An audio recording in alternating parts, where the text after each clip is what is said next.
Audio Jungle.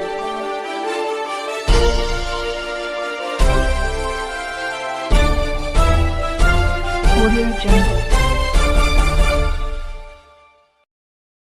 आज चैत्री पौर्णिमा, हनुमान जयंती. हनुमानाला जर बघितलं तर भक्ती काय हे हनुमानाकडे बघून शिकावं. राम भक्ती, त्याला विचारलं राम कुठे आहे, तर हनुमानाने आधी छाती फोडून राम दाखवला. त्याच्यापुढे हिरे मानके ज्यावर ठेवले, परंतु त्याने ते फोडून फेकून दिले. परंतु राम भक्ती ही त्याच्या नसानसात भिनलेली होती. अशा ह्या हनुमान जयंती निमित्त मी सर्व भाविकांना हार्दिक शुभेच्छा देतो. आज बेकरानगरमध्ये आपल्या हनुमान मंदिरामध्ये आपल्या परिसरातील शंकरनाना हरपळे यांनी त्यांच्या काही भक्तांसह या ठिकाणी श्रीराम मंदिर, हनुमान मंदिर व अष्टविनायक मंदिराची उभारणी केली. आज ह्या निमित्ताने जयंतीनिमित्त महाप्रसादाचा लाभ ठेवलेला आहे आणि हजारो लोकांनी या महाप्रसादाचा लाभ घेतलेला आहे. मी पुन्हा एकदा हनुमान जयंतीनिमित्त सर्वांना शुभेच्छा देतो आणि थांबतो. आज हनुमान हे त्या निमित्ताने आम्ही सर्वजण इथे जमलो आहे.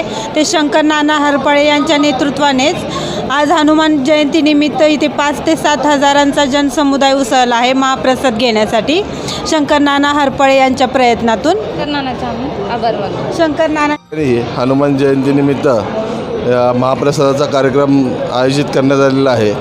बेकराईनगरमध्ये एवढ्या मोठ्या प्रमाणामध्ये साधारणतः 4 ते 5 हजार लोकांचा अन्नदान शंकरनाना हरपळे यांच्या वतीनं या ठिकाणी आयोजित करण्यात आलेलं आहे. पुरंदर हवेली विधानसभा मतदारसंघाचा बुलंद आवाज शंकरनाना हरपळे यांच्या वतीनं आज हा कार्यक्रम घेण्यात आलेला आहे. मी माझ्या वतीनं रणजित रासकर परिवाराच्या वतीनं मित्रपरिषदेनं या कार्यक्रमात शुभेच्छा देतो.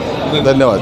नाना हरपळे यांनी मारुती मंदिर स्थापन केलं, त्यामुळे खूप लोक रोजच दर्शनाला तिथं येतात आणि त्यांच्या प्रयत्नातून खूप लोकांना, भाविक लोक इथं हजाराच्या पटीनं रोज असतात.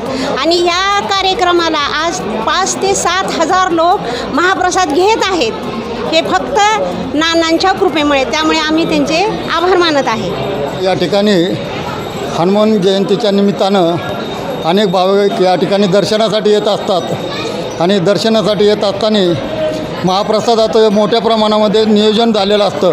परंतु हनुमान जयंती या भागामध्ये किंवा इतर भागामध्ये खूप मोठ्या प्रमाणामध्ये साजरी होते.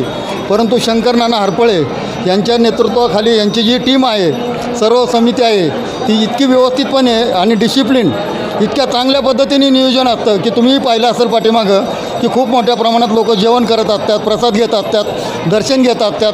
गडबड नाही, गोंधळ नाही, इनडिसिप्लिन कोणी वागत नाही. आणि शिवाय हे सगळं करत असताना जाताना कुठल्याही परिस्थितीमध्ये ज्या माणसासाठी आपण या ठिकाणी येतो, दर्शन घेतो, त्या शंकरनाना हरपळ्यांना कुठल्याही किती जेवढे भाविक आलेले आहेत तेवढे त्यांना भेटून सांगून जातात की नाना तुम्ही जेवणाची खूप व्यवस्था चांगली केली होती, दर्शनाची व्यवस्था चांगली होती आणि त्यामुळं आम्हाला इथं येऊन गेल्यामुळं खूप मोठ्या प्रमाणात समाधान लाभलं. हीच आजच्या हनुमान जयंतीचं खास वैशिष्ट्य आहे. आम्ही सर्वांनी पहिलं ठरवलं, त्यानंतर मग आम्ही पहिलं हनुमानाची मूर्ती स्थापन केली. त्यानंतर राम, सीता, लक्ष्मण आणि हनुमान बारका हे सुद्धा आम्ही त्या ठिकाणी याच मंदिरामध्ये स्थापन केले. आत्ताच रामजन्म झाला त्यावेळीसुद्धा या ठिकाणी बरेचसे भाविक रामजन्मादिवशी आले होते, त्यांनासुद्धा आम्ही महाप्रसादाचा कार्यक्रम ठेवला होता. तसेच त्यानंतर हनुमान जयंती, त्यानंतर 4-5 दिवसाची हनुमान जयंती येणार होती आम्हाला माहिती होतं, तरीसुद्धा आम्ही मागं न पाहता की नाही बाबा आपले या ठिकाणी भाविक दर्शनासाठी भरपूर येतात, गोरगरीब भाविक असतात, अन्नदान केलं तर चांगलं असतं.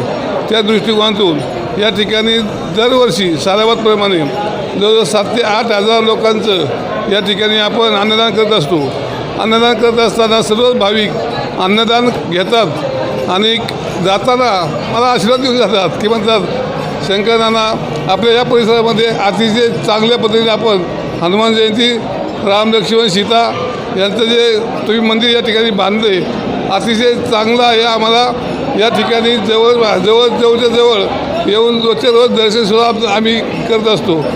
अशा या पद्धतीनं इथल्या भाविकांचं सर्वांचंच मत या ठिकाणी अतिशय चांगलं आणि सुशोषित झालेलं आहे. की ज्या ठिकाणी मंदिर असतं त्या ठिकाणी देव असतो, त्या ठिकाणी सर्व लोक भावभक्तांनी येत असतात.